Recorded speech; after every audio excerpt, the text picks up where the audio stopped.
Today we are talking about how to become more secure in relationships in a real practical way, because a lot of people want secure relationships, but they show up with insecure habits that pretty much sabotage things before anything real can actually grow. And here's the truth: being secure is not a personality trait.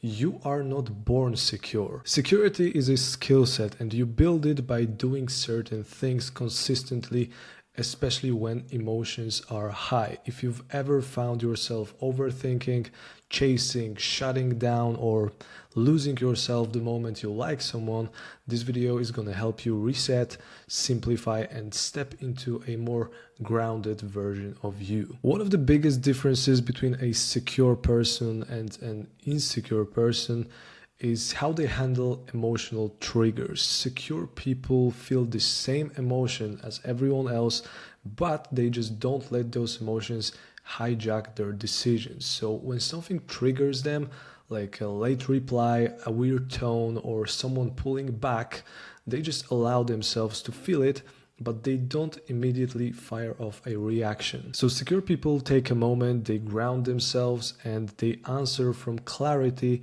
instead of fear. And that pause is very powerful because it stops you making assumptions, writing stories in your head, or sending messages that you actually regret. The more you practice this, the more your brain is going to learn that you can handle hard feelings without losing control. So this is the foundation of actually being secure. Another tip that I can give you is that most insecure patterns come from one belief: if something feels off, I must be the problem. That's the belief. Secure people don't jump to that conclusion. They don't assume that someone's distance means rejection. They don't interpret every shift as an attack. So secure people just give people space to be humans. Maybe they are stressed, maybe they are tired, maybe they are in their own heads. Secure people don't rush to fill in the blanks with fear. And that shift alone, so recognizing that other people's behavior is mostly about them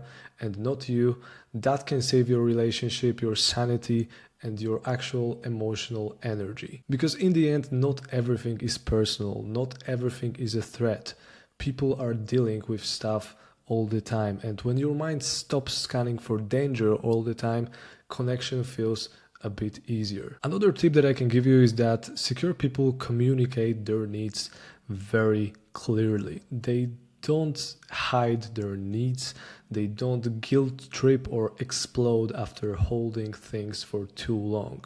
They say what they need in a calm and grounded way. So it's consistency, it's clarity, it's affection, it's check-ins. Whatever it is, they express it cleanly, not with the anxiety attached. So as an example, instead of saying, I guess you don't care about me, a secure person would say, hey, I feel more connected when we check in throughout the day. Could we do that a bit more? So the difference between these two sentences is huge, and the truth is that the right person is not scared of that. They are actually grateful for the clarity. So when you communicate clearly, you give the relationship a real chance to succeed. Because if you are dealing with the avoidant, for example, and you want to express your basic human needs and they shut down and they pull away, you have to seriously rethink everything. Because do you really want to spend the rest of your life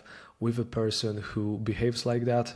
Well, when you start thinking about it, you'll come up to a lot of interesting answers. Being secure also means having standards. Insecure people shapeshift just to maintain the connection. They tolerate inconsistencies, excuses, breadcrumbs, because the fear of losing someone in the relationship feels bigger than the fear of losing themselves. And the truth is that secure people do not do that. Their standards are steady, their boundaries are steady, and they don't abandon their values just to keep someone around. If someone can't meet them halfway, they don't beg for better treatment. They just step back and they just move accordingly. And honestly, if the relationship requires you to downgrade your self-worth it's the wrong relationship, and that's the truth. And the last thing is pretty obvious, but a lot of people actually forget about it. When you start thinking about relationships, about having someone special in your life, you just keep forgetting that it's not the only thing that matters in life. Having a life beyond the relationship is actually the backbone of secure attachment, because a secure person does not build their entire world around someone else. They don't make their partner their only source of meaning, happiness, or validation. Secure people have hobbies, they have goals, they have friends, they have their own routines, and they have a life that actually feels good on its own. So their life doesn't revolve around this one specific person. So when the relationship has a rough moment, they don't collapse, they just have stability outside of it. Of course, they may care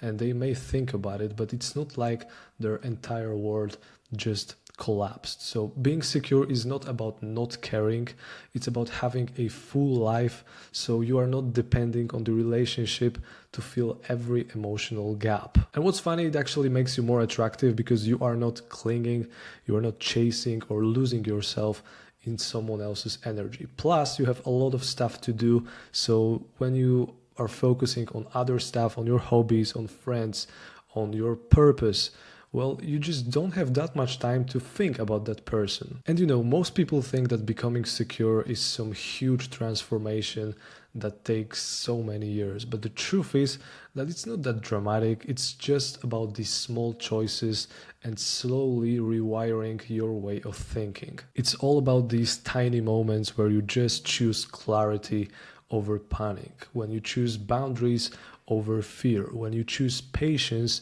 over assumptions, and when you choose self-respect over chasing. So security is built like a muscle, and repetition builds confidence. Confidence builds trust in yourself, and trusting yourself is what makes love feel stable again. The main takeaway I want you to get from this video is that you don't need to be perfect to be secure. You just need to be aware of your own patterns, and you need to be willing to shift them one moment at the time. It's not going to be instant, but with time it all can change. And the more secure you become, the more your relationships naturally upgrade, because you stop tolerating chaos and you just start attracting people who match your energy. Hopefully that quick video was helpful. If you want more videos on becoming more secure, understanding avoidance and anxious attachers, and building real emotional stability, subscribe and stick around. Thanks for watching. I will see you in the next one. See you next time.